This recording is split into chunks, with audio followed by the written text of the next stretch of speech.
It has really been so beautiful out here this week. The days have been dripping in the most luminous sunlight, coaxing out the bunny tails and the beach stars that will soon decorate the dunes. The grass is already getting so dry and so brown, and the sand is so hot in the midday sun already. I've spent most afternoons down by the shoreline playing in the sea. I've really missed the ocean. I don't think I realized how much I had missed it until I returned. Everything feels so much lighter and more vibrant. The birds sing a little bit louder in the morning sun, and I feel in many ways that spring has worked her magic on me as well. Like the sunshine has charged my yang energy back to full, and the inner fire of my spirit is reignited.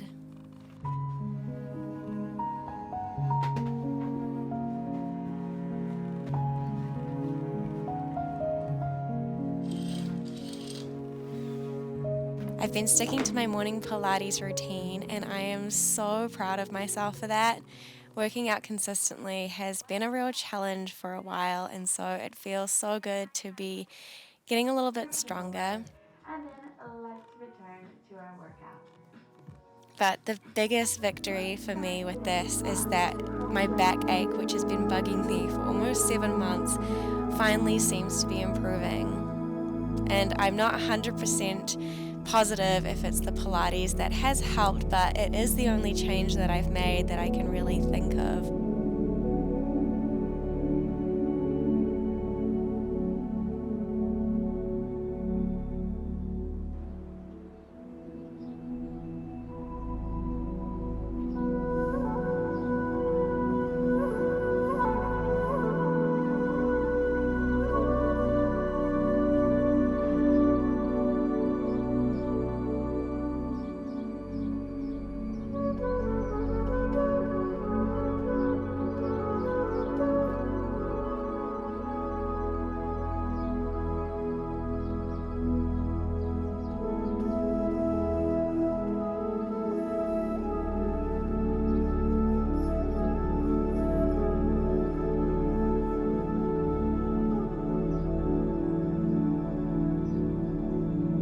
Good morning.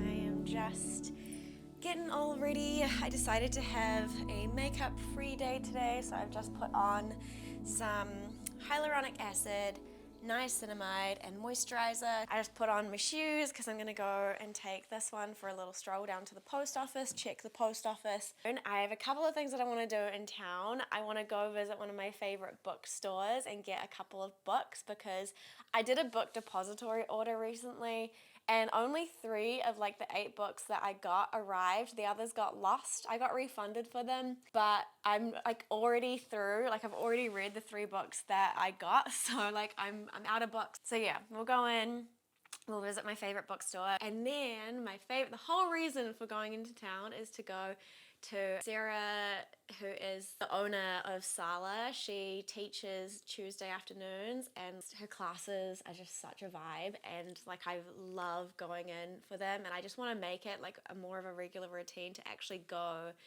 and practice in person a bit more. I'm gonna go to the post office, go for a walk.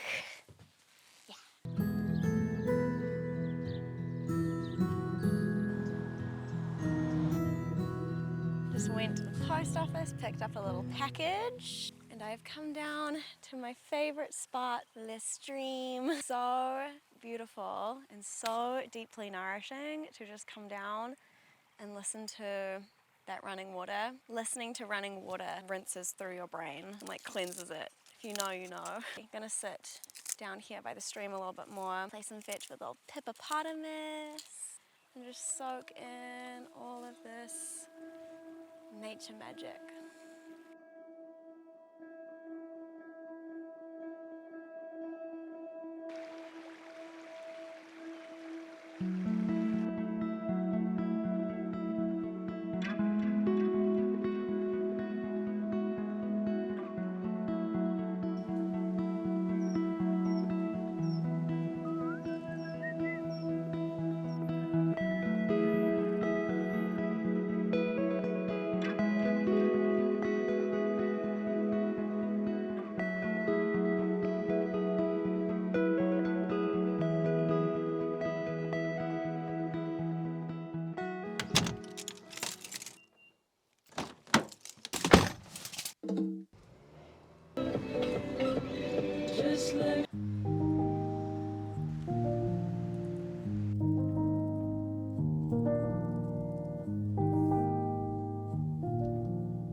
that bookstore so much. I honestly could spend hours just like browsing books in there, and I basically did. It's like 4:30 now and I got in there at like 10 to 4, so like 40 minutes. But I got a couple of things, two classics. I got Pride and Prejudice because that was one of the ones that was on my book depository order that got lost. But I really wanted to read Pride and Prejudice this spring, so I got a Pride and Prejudice book, and I got The Hobbit because this is another one that I feel like I would really love. Like, it's exactly the kind of book that I really enjoy reading, like kind of like that fantasy, adventure type situation.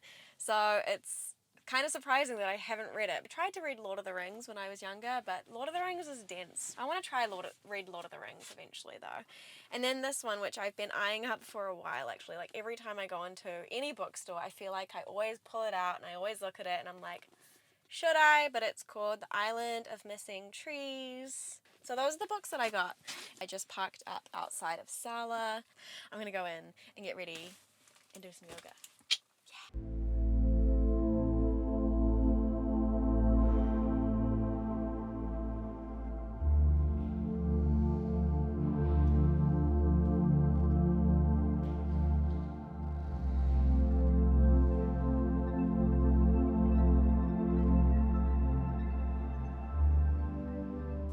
That was delicious. Real nice class, all about stoking the inner fire, entering into Scorp season, just death and rebirth, like sacrificing what no longer serves you into the flames.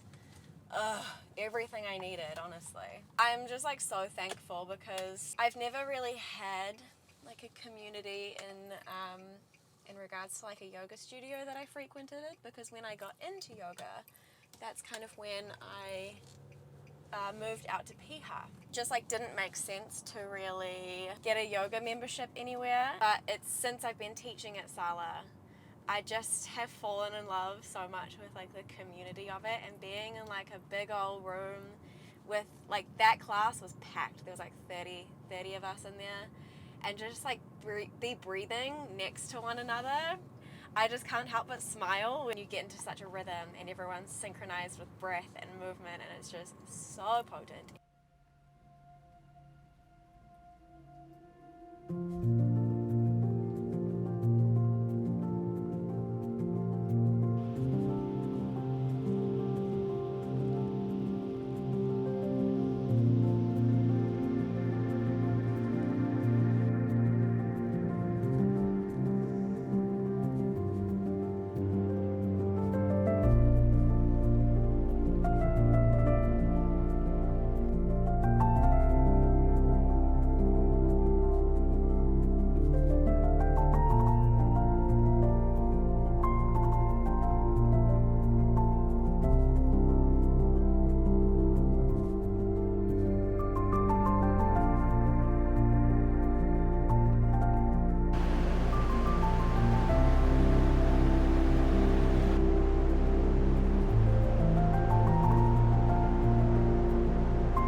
here. Things usually go wrong in order for them to go wonderfully right. As you can see, I have a lot more than just 3 books, which is what I bought yesterday and was like my only reading that I had, because I did a book depository order about 2 months ago and half of the order just didn't arrive. And so I messaged them and I was like, hey, can you track it down for me? And they were like, oh, it, like, with this amount of time, it's probably lost somewhere. So if you like, I can either resend it or we can refund you. And I was like, let's just do the refund and then I'll order some later. And then I left it for like another week just to make sure that they like wouldn't come. And then I was like, all right, I'll go to the bookstore. I'll pick myself up a couple more reads because like I'm actually out of books at the moment. And that was the end of it, or so I thought. And then yesterday, this arrived on my doorstep. I've gone from not having anything to read to having an overwhelming amount of books to read right now. I am a little bit overwhelmed by it because I ordered them so long ago. I feel like I've kind of forgotten what they're about, so I'm like, I have no idea. What was I in the mood to read 2 months ago? Luckily, I only have one double up from what I went and bought the other day. So this is my stack of books. We're gonna go through them. So the first one that I have here is the one that I am currently reading, and you all probably know it very well. It is The Hobbit by J.R.R. Tolkien. I got this one at the bookstore the other day because it's been one of those ones that I am like, I know I will love it because it's the exact kind of story that I just love to read. I am loving it so far. The pacing is really good. Like, we're already on the adventure and I'm only 2 chapters in, and it's just like, it's such a time. This one here you've seen as well. This is a selected poems of Emily Dickinson. I've only really been reading it every now and then when I get the urge to read poetry, so I'm still not all the way through. A couple of them though have brought me to tears, so there's that. But then there's also some that I like can go completely over my head. I feel like that's the case with poetry a lot of the time. Some of them really resonate with you, and then others you're like, Emily, I have no idea what you're talking about right now. But I love it, and it's such a nice little book to bring out when I'm just going down to the beach and I don't want to like cart around a big book, but I just want a little something to read. Oh my god, I did not realize how thick this was gonna be. Like, she is dense. Like, look at that. Like, I did not realize that Little Women was so massive. I think this is just such a beautiful book. Like, the design on the front and the colors and just everything is so beautiful about it. And I am really excited to read Little Women. It's one of those classics that I feel like you just have to. The next one that I got was it's the only one, thankfully, that I doubled up on, and that was Pride and Prejudice by Jane Austen. This is one that I really wanted to read in spring. So when I had well and truly thought that these books were never coming, I went to the bookstore and I bought another copy. So now I have 2. So if you're in New Zealand and you want to read Pride and Prejudice, feel free to take this off my hands because I don't need to. Anything set in the English countryside or that Regency Victorian era was just everything that I wanted to read this spring, and it's the staple for that era and for that genre, I guess. So I'm really excited to read this one, and I think this book is just so beautiful. I didn't actually realize that it was hardback. I just think she's so pretty. So then I have The Island of Missing Trees. In 1974, 2 teenagers from opposite sides of divided Cyprus meet at a tavern in the city they both call home. The tavern is the only place that Kostas, who is Greek, and Daphne, who is Turkish, can meet in secret, hidden beneath the leaves of a fig tree growing through the roof of a tavern. This tree will witness their hushed, happy meetings and will be there when the war breaks out and the teenagers vanish. Decades later, in North London, 16-year-old Ada has never visited the island where her parents were born. She seeks to untangle years of her family's silence, but the only connection she has to the land of her ancestors is a fig tree growing in the back garden of their home. All right, now we come to the 2 that were part of my order that I got and now I have read. So I just finished reading this one by Ash, Oak and Thorn by Melissa Harrison. It is so freaking adorable, and honestly I wish that I had, this is kind of what I want to do. I want to get some like of those little post-it notes and just put like a post-it down whenever I come across a line that I just think is so beautiful, just so I can reread those little nuggets that I find. Part of me wants to do like an entire yoga class themed on this line. I'll see if I can find it. I didn't want to fly, to be honest. I'm not as brave as my friends. Oh, I think you're braver. It's easy to do something that you're not frightened of. To me, bravery is about feeling a bit scared and doing it anyway, which is exactly what you did. I just thought that was so cute. And there's so many of those just like little nuggets of wisdom. Really lovely if you are kind of young at heart like me and just love good feeling reads. But also, I feel like it could be a really magical book to read to your kids as like a bedtime story. This book has very quickly embedded itself in my heart. I love it so deeply. A lot of the themes actually in it had to do with like grief and dealing with sadness, and I guess in a way like trauma as well, like dealing with your own childhood traumas and your sadness and grief. And so it's these really deep topics that I feel are delivered in such a beautiful and magical kind of way. Definitely a new favorite on my bookshelf. A Court of Thorn and Roses. I have no idea what this is. This is one of the ones that I'm like, what did I get? I'm just going to read the synopsis and hopefully it'll jog my memory of like what this is about. Taken prisoner by a high fae lord, Freya, I'm going to have so much trouble reading this name, oh my god, Freya learns that her masked captor is hiding even more than his piercing gaze suggests. But as Freya's feelings for Tamlin begin to burn through every warning she's heard about his kind, a shadow is falling across the land, and if Freya cannot fight it, she will lose everything. Sizzles with sexual tension. Oh my god, I love it. Kind of sounds like maybe like an enemies to lovers trope with like magic and wolves. This one I think I know a little bit more about, but it is Shady Hollow, a murder mystery. All the characters are animals, which I love the idea of. I've never read a book like that before. Porter Vera Vixen has a nose for news, so when she catches wind that the death might be a murder, she resolves to get to the bottom of the case. No matter where it leads, as the fox stirs up still waters, she exposes more than one mystery and discovers that additional lives are in jeopardy. Vera's investigations unearth more about this town than anyone ever suspected.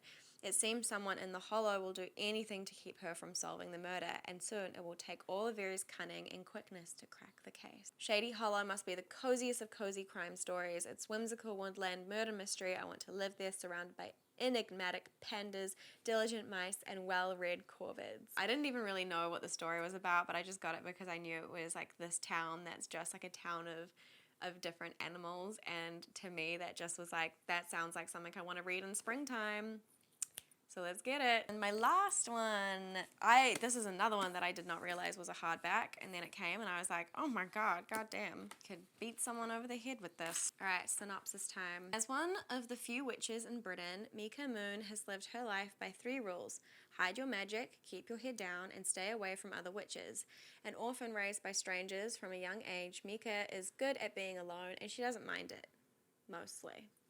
But then an unexpected message arrives, begging her to travel to the remote and mysterious Nowhere House to teach 3 young witches, and Mika jumps at the chance for a different life. Nowhere House is nothing like she expects, and she's quickly tangled up in the lives and secrets of its quirky, caring inhabitants. And with Jamie, the handsome, prickly librarian, who would do anything to protect his charges, and who sees Mika's arrival as a threat, an irritatingly appealing threat. As Mika finds her feet, the thought of belonging somewhere starts to feel like a real possibility. But magic isn't the only danger in this world, and soon she will need to decide whether to risk everything to protect the found family she didn't know she was looking for. That's all the books that I have got for the springtime. This is probably going to last me through summer as well, let's be real. I am not like a super fast reader, and this is quite a lot. This is quite a lot.